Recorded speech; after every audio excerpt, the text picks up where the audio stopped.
Praise the lord. హల్లెలూయా. దేవుని నామానికి మహిమ కలుగును గాక.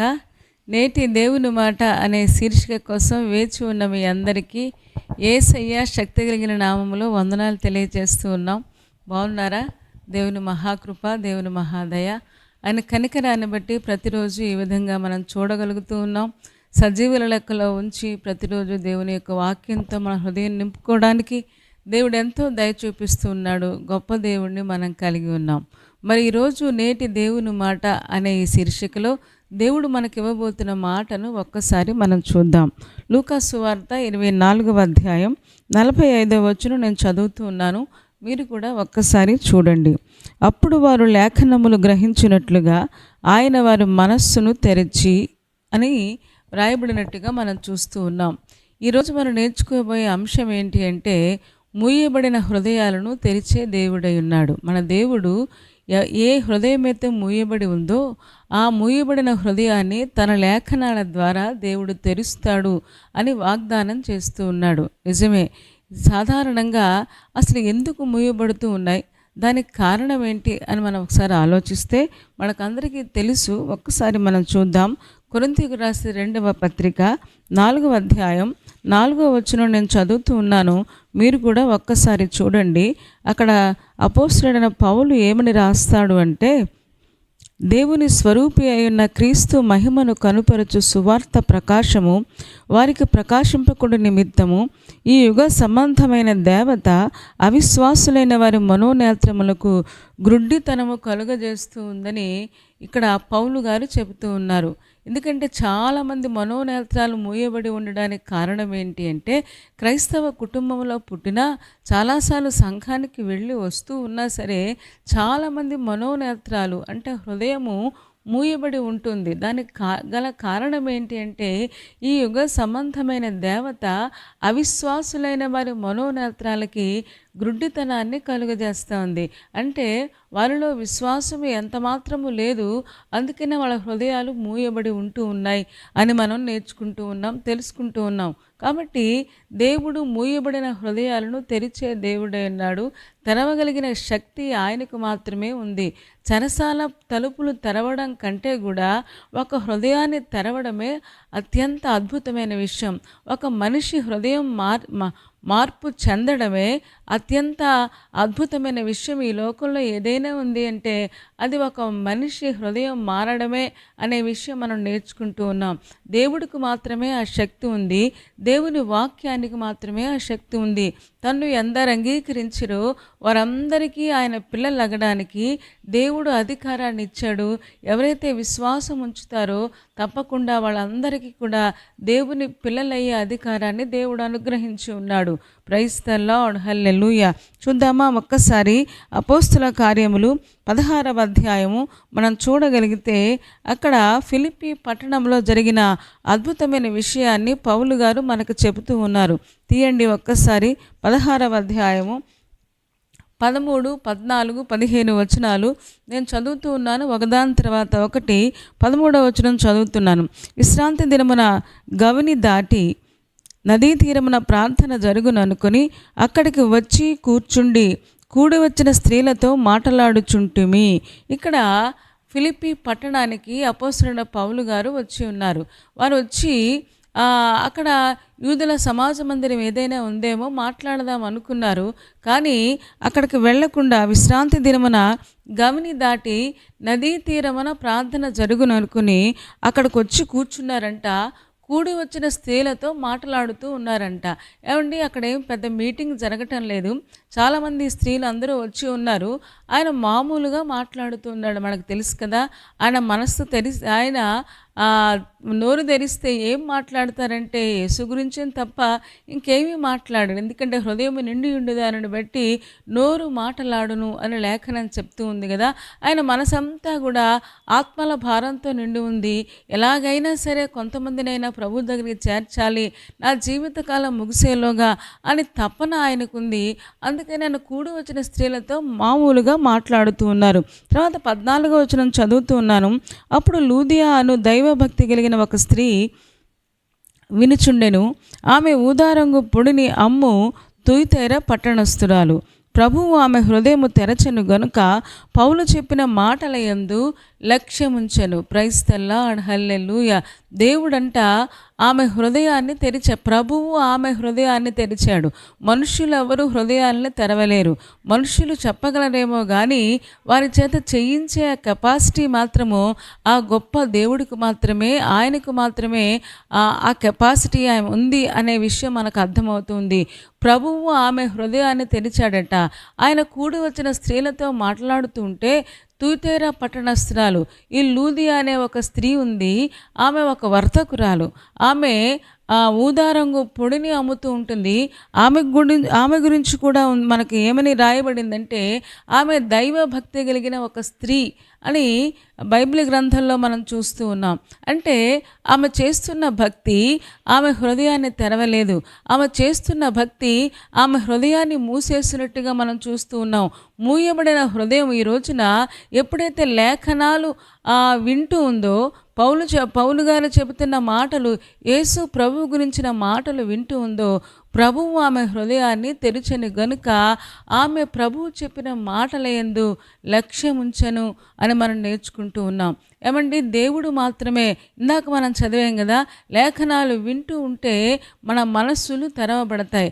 లేఖనాలు అంటే దేవుని యొక్క లిఖించబడినవి. ఏమంటే లిఖించబడిన దేవుని యొక్క వాక్యాలు ప్రతిరోజు మనం వింటూ ఉంటే, అస్తమాను చదువుతూ ఉంటే తప్పకుండా ఈ లేఖనాలకు ఎంత శక్తి ఉందంటే మనిషి యొక్క హృదయాన్ని మార్చగలిగిన గొప్ప శక్తి లేఖనాల్లో దాగి ఉంది. అందుకనే నీ వాక్యములు వెల్లడి ఎగుటుతోడనే వెలుగు కలిగెను అని లేఖనం చెప్తూ ఉంది. ఇందాక మనం చదువుకున్నాం, లూదియా ఒక అన్య స్త్రీ. ఆమెకి యేసు ప్రభువు కానీ లేకపోతే మరి గొప్ప దేవుడి గురించిన నిరీక్షణ కానీ ఆమెకి ఏమీ లేదు. కానీ ఎప్పుడైతే ఆమె దగ్గరగా వచ్చి వాక్యం వింటూ ఉందో, ఆ లేఖనాలు వింటూ ఉందో, ప్రభువు ఆమె హృదయాన్ని తెరిచాడు. అప్పటి వరకు ఆమె హృదయం మూయబడి ఉంది. మీకు తెలుసా, మనం ఏదైనా ఒక ఊరు వెళ్ళిపోయామనుకోండి, తలుపులన్నీ మూసేసి వెళ్ళిపోయామనుకోండి, మళ్ళీ మనం ఇంటికి వచ్చేటప్పటికి ఒకవేళ తాళం తెరిచి చూస్తే అక్కడక్కడ బూజులు వేలాడుతూ ఉంటాయి. ఏమంటే అదొకలాంటి స్మెల్ వస్తూ ఉంటుంది. ఎందుకంటే మూయబడి ఉంటే స్మెల్ వస్తుంది. ఏమంటే మూయబడిన హృదయాలు కూడా లోక సంబంధమైన అపవిత్రాత్మతో నింపబడిన వాసనలు వస్తూ ఉంటాయేమో. ఇక్కడ చెబుతూ ఉన్నాడు, మూయబడిన గదులు ఎలాగైతే బూజులు వేలాడుతూ లేకపోతే గబ్బుతో కంపుతో ఉంటాయో, ఈ రోజున మూయబడిన హృదయాలు కూడా అలాగే ఉంటాయి.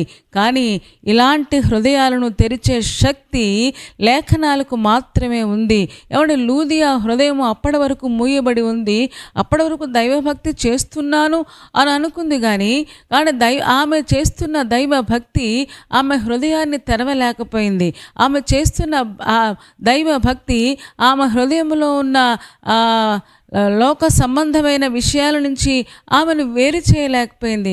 కానీ ఎప్పుడైతే లేఖనాలు ఆమె జాగ్రత్తగా వింటూ ఉందో ఆమె హృదయము దేవుడు తెరిచాడు అంట. ఈ రోజున చాలామంది దేవుని వాక్యం దగ్గరకు వస్తారు కానీ హృదయాలు తెరవరు. ఏమండి, మనం ట్యాప్ దగ్గరికి వాటర్ బాటిల్ పట్టుకెళ్ళి మూత తీస్తే దాని నిండా వాటర్ లోపలికి వెళ్తుంది తప్ప, మూత తీయకుండా ట్యాప్ దగ్గర పెట్టామనుకోండి వాటర్ లోపలికి వెళ్తుందా? ఎంత వాటర్ అయినా పైనుంచి వెళ్ళిపోద్ది తప్ప లోపలికి ఎంత మాత్రము వాటర్ వెళ్ళదు.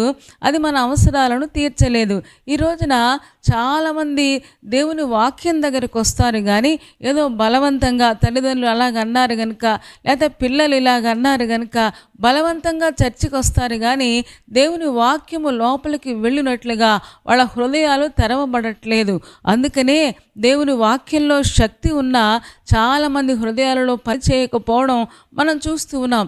దేవుని వాక్యములో శక్తి ఉంది, స్వస్థత ఇచ్చే శక్తి ఉంది, అద్భుతాలు చేసే శక్తి ఉంది, మనస్సును మార్చే శక్తి ఉంది.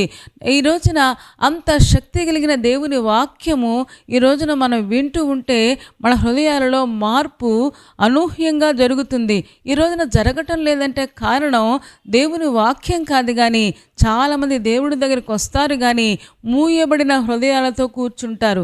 ఏమండి, దేవుని వాక్యం వినుట వలన వలన విశ్వాసము కలుగుద్ది కదా, వింటూ ఉంటే విశ్వాసం పెరుగుద్ది.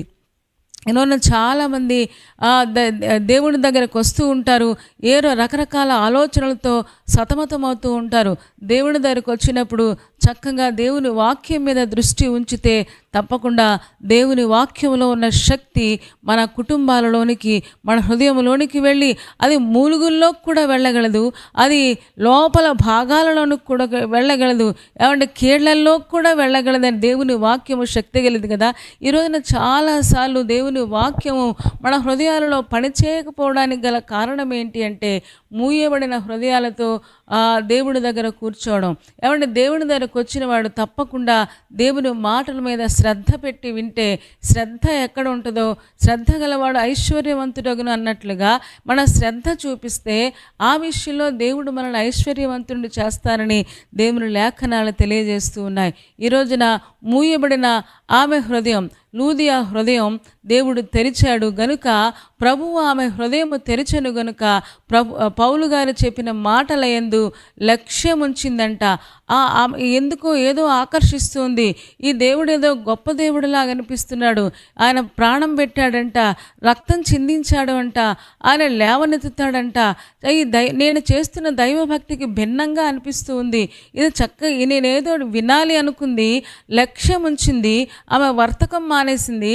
ఒకవేళ వర్తకం మీద ఆ పట్టణం వచ్చి ఉంటుంది, అయ్యో నా టైం వేస్ట్ అయిపోతుందేమో, లేకపోతే నా వర్తకం పోద్దేమో, అవి లక్ష్య పెట్టలేదు, కానీ దేవుని మాటల మీద లక్ష్యం ఉంచింది. ఈరోజున చాలామంది నాకు టైం లేదు దేవుని వాక్యం చదవడానికి, నాకు టైం లేదు దేవుని వాక్యం వినడానికి, నాకు టైం లేదు చర్చికి వెళ్ళడానికి, టైం లేదు బిజీ బిజీ బిజీ అంటూ ఉంటారు. కానీ కొంత సమయం కనుక ప్రభువుకి ఇవ్వాల్సిన సమయం ఇస్తే తప్పకుండా లూదియా హృదయాన్ని మార్చిన దేవుడు, లూదియా జీవితాన్ని మార్చిన దేవుడు మన జీవితాన్ని కూడా మార్చగలడు. ఈరోజున చాలామంది వ్యాపారాలు పోతాయని, లేదా ఆదివారమే వ్యాపారాలు చేసేసుకోవాలని, లేకపోతే దేవునికి ఇవ్వాల్సిన సమయమే వాళ్ళు కూడా ఆ సమయాన్నే మింగేయాలని చూస్తూ ఉంటే చాలాసార్లు ఆశీర్వాదాలు మనం పొందుకోలేకపోతూ ఉన్నాం కదా.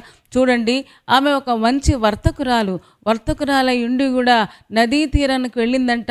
ఒకవేళ ఆ ఊదా రంగు పొడిని ఆ వర్తకం కోసం వెళ్ళి ఉంటుంది, కానీ ఎప్పుడైతే పౌలు గారు వాళ్ళతో మాట్లాడుతూ ఉన్నారో ఈ బోధ ఏంటో కొత్తగా ఉంది అని వినడం మొదలుపెట్టింది.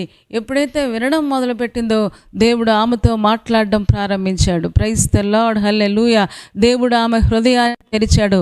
లేఖనముల ద్వారా లేఖనములు గ్రహించినట్లుగా వారి మనస్సును తెరిచి మనం చదువుకున్నాం కదా.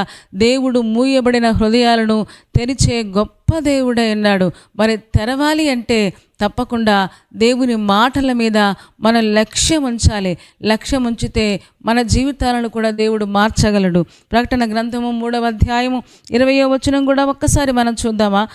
ప్రకటన గ్రంథము 3వ అధ్యాయము 20వ వచనంలో మనకు అందరికీ తెలుసు, ఎప్పుడు చదువుతూ ఉంటాం. ఎవరైనా సరే నా స్వరం విని తలుపు తీస్తే చూడండి, ఇదిగో నేను తలుపు వద్ద నిలుచుండి తట్టుచున్నాను. ఎవడైనను నా స్వరం విని తలుపు తీసిన యెడల నేను అతని యొద్దకు వచ్చి అతనితో నేనును నాతో కూడా అతడును భోజనము చేయుదుము అని ఇక్కడ ఒక సంఘం గురించి ఆయన మాట్లాడుతున్నాడు. లవోదికియా అనే సంఘం ఉంది. ఆ సంఘం అంట ఈయనకి తలుపులు వేసేసిందంట. ఏమండి, తలుపులు తీస్తే దేవుడి మాట చెప్పడు కదా. లవోదికియా సంఘంతో అంటున్నాడు, ఏమంటున్నాడంటే ఇదిగో నేను తలుపు వద్ద నిలుచుండి తట్టుచున్నాను. ఎవరైనా సరే నా స్వరం విని తలుపు తీస్తే తప్పకుండా నాతో కూడా అతడును నేను అతని కలిసి భోజనం చేస్తాను, నేను లోపలికి వస్తాను అని దేవుడు వాగ్దానం చేస్తున్నాడు. ఎందుకంటే దేవుడు లోపలికి వస్తే అపవాది శక్తులు బయటికి వెళ్ళిపోతాయి. దేవుడు లోపలికి గనక వస్తే, మన కుటుంబము లోపలికి, మన హృదయం లోపలికి వస్తే ఈ లోక సంబంధమైన సాతానుడు మనల్ని ఏమీ చేయలేడు, ఈ లోకాధికారి మనల్ని ఏమీ చేయలేడు. ఎందుకంటే మనం పూర్తిగా దేవుని అండర్లో ఉంటాం గనుక ఆయన మన జీవితాలను చక్కగా మంచిగా నడిపిస్తాడు. ఈ లవోదికయ సంఘము పేరుకు సంఘమే కానీ, అంటే సంఘము అంటే మనకు తెలుసు, పేరుకు సంఘంగా ఉంది. మారు మనసు పొందామని చెప్పుకుంటున్నారు, బాప్తిసం తీసుకున్నామని చెప్పుకుంటున్నారు, బల్ల ఆరాధనలో పాల్గొంటున్నాము అని చెప్పుకుంటున్నారు. కానీ వీళ్ళు వెచ్చగా లేరంట, అలాగని చల్లగాను లేరంట, నులివెచ్చగా ఉన్నారంట. అంటే ఎటు పడితే అటు వెళుతూ ఉన్నారు. కొంచెం లోకంలో ఉంటున్నారు, కొంచెం దేవుళ్ళో ఉంటున్నారు. ఇలాంటి సంఘంలో మరి దేవుడు ఉండలేడు కదా. అంటే ఆ సంఘములో దేవుడు లేడు. పేరుకు సంఘమే కానీ, పేరుకు క్రైస్తవ సంఘమే కానీ, ఆ సంఘములో దేవుడు ఎంత మాత్రము లేడు, దేవుడికి ఎంత మాత్రము చోటు లేదు. అయినా ప్రేమ కలిగిన ఆ దేవుడు, కృప కలిగిన ఆ దేవుడు మళ్ళీ చెబుతూ ఉన్నాడు, దైవజనుడు ప్రేరేపించి చెబుతూ ఉన్నాడు, ఇదిగో నేను తలుపు నొద్ద నిలుచుండి తట్టుచూ ఉన్నాను. ఎవరైనా సరే నా స్వరం విని తలుపు తీస్తే తప్పకుండా నేను లోపలికి వస్తాను. నేను లోపలికి వచ్చాను అంటే తప్పకుండా ఏదో ఒక కార్యాన్ని జరిగిస్తాను. మీ జీవితాలు మారిపోతాయి. లోపల మూసి ఉన్న గదులు ఎలాంటి వాసన ఇస్తాయో, చెడ్డ వాసన నుంచి, ఈ చెడ్డ లోకము నుంచి, ఈ చెడ్డ అలవాట్ల నుంచి మీకు సంపూర్ణంగా విడుదలిస్తానని దేవుడు వాగ్దానం చేస్తున్నాడు. అంత మాత్రమే కాదు, ఆయన లోపలికి వచ్చి మనతో సహవాసం చేస్తాడంట. మనం కలిసి భోజనం చేస్తామంట. ఈ రోజున లవోదికయ సంఘంతో అదే చెప్తున్నాడు, సంఘమా తలుపు తీయండి, సంఘమా హృదయమన తలుపు తెరిస్తే నేను లోపలికి వస్తానని ఆయన బ్రతిమాలుకుంటూ ఉన్నాడు. ఎందుకంటే రేపొద్దున పరలోక రాజ్యం వెళ్ళాలి అంటే ప్రభువు మనతో ఉంటేనే, ప్రభువు ఉన్న ఆ పరలోక రాజ్యానికి మనం వెళ్ళగలం కదా. మనకి ఏదైనా ఒక ప్లేస్కి మనం వెళ్ళాలి అంటే ఆ ప్లేస్ తెలిసిన ఆయన మనకు ఉండాలి. ఆయన ఉంటేనే మనల్ని తీసుకుని వెళ్ళగలడు కదా. ఈ రోజున ఆ గొప్ప దేవుడు అంటూ ఉన్నాడు, మీ మనస్సులు తెరవండి అని చెప్తున్నాడు. చాలామంది హృదయాలు రక్షించబడి లేకపోతే ఆ సంఘానికి వెళుతూ కూడా ఇంకా మూయబడి ఉంటే మీ లేఖనములు గ్రహించినట్లుగా మీ హృదయాలు తెరవని దేవుడు చెప్తున్నాడు. ఎప్పుడైతే తెరవబడిన హృదయంలో ఏమండి ఇంటి తలుపులు అన్నీ తెరిచామనుకోండి, తెరిచేస్తే చక్కగా బయట నుంచి గాలి లోపలికి వస్తుంది, వెలుగు లోపలికి వస్తుంది. వెలుగు ఎప్పుడైతే లోపలికి వచ్చిందో ఆ బ్యాక్టీరియా అంతా చనిపోతుంది. ఏమంటే గాలి లోపల ఉన్న చెడ్డ వాసన అంతా బయటికి తీసేస్తుంది కదా.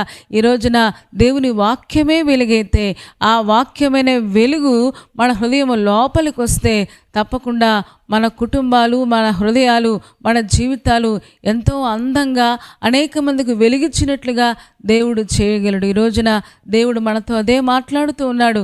ఏమనంటే ఆమె హృదయాన్ని తెరిచింది అంట. లూదియా తన హృదయాన్ని తెరిచింది. తనకి దేవుడు కావాలనుకుంది. ఈ వర్తకం కంటే, లేకపోతే నేను నమ్మిన ఆ భక్తి కంటే కూడా ఈ భక్తి నాకు చాలా నచ్చింది, ఈ దేవుడు నాకు నచ్చాడు అనుకొని చూడండి ఏం చేస్తుందో. అపోస్తుల కార్యములు ఇందాక మనం 15వ వచనం చదువుకోలేదు కదా, తీస్తారా? 16వ అధ్యాయము 15వ వచనం నేను చదువుతూ ఉన్నాను, మీరు కూడా ఒకసారి చూడండి. ఆ 16వ అధ్యాయము 15వ వచనంలో ఆమె చేసిన గొప్ప కార్యం ఏంటి అంటే, ఆమెయు ఆమె ఇంటి వారును బాప్తిస్మము పొందినప్పుడు ఆమె, నేను ప్రభువునందు విశ్వాసము గలదానని మీరు ఎంచితే నా ఇంటికి వచ్చి ఉండుడని వేడుకొని మమ్మును బలవంతం చేశాను. ప్రైజ్ ద లార్డ్, హల్లెలూయా. ఏమండి, ఈవిడికి అర్థమైంది ఈయనే గొప్ప దేవుడు అని అర్థమైంది. యేసు క్రీస్తు అందరికీ ప్రభు అని అర్థమైంది. అర్థమైన వెంటనే ఆవిడ ఒక నిర్ణయం తీసుకుంది. ఆమె ఇంటి వారును, అంటే ఆమె ఇంటికి వెళ్ళింది. చాలా జరిగే ఉంటుంది అక్కడ. ఆమె ఇంటికి వెళ్ళింది, నేను ఒక గొప్ప దేవుణ్ణి తెలుసుకున్నానని చెప్పింది. అంత మాత్రమే కాదు, ఆ దేవుణ్ణి పరిచయం చేసింది. ఆ ఇంటి వారందరూ కూడా మొత్తం చూడండి, ఆమె చెప్పిన మాటలు, ఆమె విన్న మాటలు ఇతరులకు కూడా ప్రకటించింది. ఆమె ఇంటి వారందరూ కూడా రక్షణ పొందినట్లుగా మనం చూస్తూ ఉన్నాం. ప్రభువైన యేసునందు విశ్వాసముంచుము, అప్పుడు నీవును నీ ఇంటి వారును రక్షణ పొందుదురు అని చెప్పినట్లుగా. ఏమండి, కుటుంబం అంతా కూడా బాప్తిసం తీసుకున్నారంట. అప్పుడు మళ్ళీ పౌలు గారిని ఆవిడ వదిలిపెట్టట్లేదు. అంటుంది, అయ్యా ఆ దైవజనుడా మా ఇంటికి రండి అని బలవంతం చేస్తున్నట్టుగా మనం చూస్తూ ఉన్నాం. దైవజనుడు ఎంత గొప్పవాడో, దైవజనుడు యొక్క అవసరత ఎంత ఉందో ఆమెకు అర్థమవుతుంది. ఎందుకంటే దైవజనుడు గనక ఆ రోజు ఫిలిప్పి పట్టణానికి రాకపోతే నేనేమైపోదునో అనుకుంది. వెంటనే దైవజనుడిని వాళ్ళ ఇంటికి తీసుకెళ్ళి బలవంతం చేసిందంట. బలవంతం చేస్తే వాళ్ళు వెళ్ళినట్టుగా మనం చూస్తూ ఉన్నాం. ఈ రోజున విశ్వాసులారా, దేవుడు మనతో మాట్లాడుతున్నాడు. మూయబడిన హృదయాలు ఉంటే వెంటనే తెరుచుకోవాలని దేవుడు కోరుకుంటూ ఉన్నాడు. లేఖనాలకు మాత్రమే ఆ శక్తి ఉంది. మూయబడి ఉంటే గబ్బుతో ఉంటాయి, మూయబడి ఉంటే వాసన వస్తాయి, మూయబడి ఉంటే అక్కడ సాలీళ్ళు ఉంటాయి, అక్కడ ఆ బూజులు వేలాడుతూ ఉంటాయి. మూయబడి ఉంటే అది ఎవరికి కూడా అంటారు కదా, మూయబడి ఉంటే దెయ్యాల కొంప అంటూ ఉంటారు. ఏమంటే దెయ్యాలు నివాస స్థానం చేస్తాయి. అదే తెరవబడిన హృదయాలలోనికి దేవుడు నేరుగా వస్తాడు. దేవునితో పాటు ఆయన వెలుగయ్యున్న దేవుడు గనుక వెలుగు మన లోపలికి వస్తుంది. మనలో ఉన్న ప్రతి దురాత్మను మనలో నుంచి వెళ్ళగొడుతుంది. ఈ రోజున దేవుడు మనతో అదే మాట్లాడుతున్నాడు. మూయబడిన హృదయాలను తెరిచే దేవుడై ఉన్నాడు. చెరసాల తలుపులు తెరవడం కంటే కూడా, భూమి పునాదులు వణికించడం కంటే కూడా ఒక వ్యక్తి హృదయం తెరవడమే ఈ లోకంలో ఉన్న అత్యద్భుతమైన విషయమని మనం గ్రహిస్తూ ఉన్నాం. ఈరోజున ఇంకా హృదయాలు మూయబడి ఉంటే, ఏమంటే మనం దేవుడు వాక్యం దగ్గరికి వచ్చిన తర్వాత ఆ మూతలు తీయాలి. నేను చెప్పాను కదా, ట్యాప్ దగ్గరికి వెళ్ళిన తర్వాత బాటిల్కున్న మూత తీస్తేనే లోపలికి వాటర్ వెళ్తుంది. మనం కూడా దేవుని దగ్గరికి వచ్చిన తర్వాత, దేవా నాతో మాట్లాడు, ఈరోజు నాకేం దాచి ఉంచావో, ఈరోజు మీరు నాకేం ఇవ్వబోతూ ఉన్నారో అది నేను గ్రహించినట్లుగా నా మనోనేత్రం తెరవండి నాయన అంటే తప్పకుండా దేవుని వాక్యము లోపలికి వచ్చి మన జీవితాలను అత్యద్భుతంగా దేవుడు మారుస్తారని వాగ్దానం చేస్తూ ఉన్నాడు. నేను ఎవరైనా నా స్వరం విని తలుపు తీస్తే నేను వాళ్ళ దగ్గరికి వస్తాను, మనం కలిసి సహవాసం చేస్తాం. దేవుడు మనతో ఉంటే ఈ లోకంలో ఏ శక్తి కూడా మనల్ని ఏమీ చేయలేదు. కాబట్టి దేవుని తోడు మనం ఉండేలాగా మనం ఎప్పుడు కూడా ఆయనతోనే ఉందుముగాక. అట్టి కృప దేవుడు మనందరికీ దయచేయనుగాక. తలలు వంచండి, కళ్ళు మూసుకోండి, చిన్న మాట ప్రార్థన చేద్దాం. పరిశుద్ధుడా, ప్రేమ కలిగిన మా తండ్రి, నీ పాదాలకు వందనాలు, స్తోత్రాలు చెల్లిస్తూ ఉన్నాం. ఈరోజు మీరు మాతో మాట్లాడిన ఈ శ్రేష్టమైన మాట కోసం మీకు వందనాలు నాయన. మూయబడిన హృదయాలను తెరిచే గొప్ప దేవుడవై ఉన్నావు. నీ లేఖనాలను గ్రహించినట్లుగా మా మనోనేత్రాలను తెరవమని ప్రార్థిస్తూ ఉన్నాం. నిజమే, చాలాసార్లు నీ వాక్యం దగ్గరికి వస్తూ ఉన్నాము కానీ మా హృదయాలు తెరవబడట్లేదయ్యా నాయన. మూయబడిన హృదయాలతో నాయన చాలాసార్లు తండ్రి ఏమీ ప్రయోజనం లేకుండా వెనక్కి వెళ్ళిపోయినట్టుగా చాలా సమయాలు వేస్ట్ అయిపోయినాయి. దేవా మమ్మల్ని కనికరించుము తండ్రి. మూయబడిన హృదయాలు ఏమైనా ఉంటే ఇప్పుడే నీ లేఖనాల ద్వారా యేసు నామములో తెరవండి నాయన. అద్భుతము చేయండి ప్రభా. గొప్ప కార్యాలు మీరు జరిగించుమని. లూదియా తన హృదయాన్ని తెరిచింది నాయన. ఫిలిప్పి పట్టణానికి ఒక మంచి నాయన తండ్రి, ఒక వెలుగు బిడ్డగా తర్వాత దినాలలో జీవించినట్టుగా మేము చూస్తూ ఉన్నాం. ఈరోజున మా జీవితాలు కూడా, మా కుటుంబాలకు, మా సమాజాలకు, మా పట్టణ ప్రాంతాలకు దీవెనకరముగా మీరు చేయమని, చేరివచ్చిన ఒక్కొక్క విశ్వాసిని మీరు దీవించుము. ఈరోజు ఏ ప్రయాణాల మీద వెళుతూ ఉన్నారో, ఏ పనుల మీద వెళుతూ ఉన్నారో ప్రతి పనిని కూడా సఫలం చేయండి నాయన. ప్రతి ప్రయాణాన్ని సఫలం చేయండి. ఎంతమంది బిడ్డలు ఎగ్జామ్స్ రాస్తూ ఉన్నారో ఎగ్జామ్స్లో తోడుగా ఉండండి. ఇంటర్వ్యూలకు వెళుతూ ఉన్నారో దేవా సహాయం చేయండి, అద్భుతం చేయమని ప్రార్థిస్తూ ఉన్నాం. ఎంతమంది అనారోగ్యంతో ఉన్నారో యేసు నామములో నాయన ఇప్పుడే వారిని ముట్టి స్వస్థపరచుము. నీ వాక్యము కీళ్లల్లోకి మూలుగుల్లో కూడా వెళుతుందని చెప్పారు కదా. గొప్ప కార్యం జరిగించి స్వస్థత, విడుదల యేసు నామంలో ప్రకటిస్తూ ఉన్నాం. బలమైన కార్యాలు మీరు జరిగించుమని, మహిమ, ఘనత, ప్రభావాలు మీరే పొందుకోమని నజరేయుడైన యేసయ్య శక్తి కలిగిన నామములో ప్రార్థించి వేడుకొనుచున్నాము తండ్రి. ఆమేన్. ఆమేన్ చెప్పారు కదా అందరూ. చాలా సంతోషం. చాలా ఓపికగా, శ్రద్ధగా దేవుని యొక్క వాక్యాన్ని చక్కగా మీరు వింటూ ఉన్నారు. ప్రతిరోజు జాయిన్ అవుతూ ఉన్నారు. మీకున్న ఆసక్తిని బట్టి మేము చాలా సంతోషపడుతూ ఉన్నాం. మరి మీకు నచ్చితే లైక్ చేయండి, అలాగే షేర్ చేయండి, కామెంట్ పెట్టండి. మేము దీవించబడుతున్నామని చాలామంది కామెంట్స్ పెడుతూ ఉన్నారు. మిమ్మల్ని బట్టి మేము చాలా ఎంకరేజ్ చేయబడుతూ ఉన్నాం. డాక్టర్ స్పర్జన్ యూట్యూబ్ ఛానల్ని సబ్స్క్రైబ్ చేసుకోకపోతే తప్పకుండా సబ్స్క్రైబ్ ఇప్పుడే చేసుకోండి. మీరు కొత్త వారైతే మా నోటిఫికేషన్స్ అన్నీ మీకు వస్తాయి. తప్పకుండా మా కార్యక్రమాలన్నీ మీరు చూడొచ్చు. దేవుని చిత్తమైతే మరలా రేపు కలుసుకుందాం. అప్పటి వరకు దేవుని మహాకృప మనందరికీ తోడై నడిపించును గాక.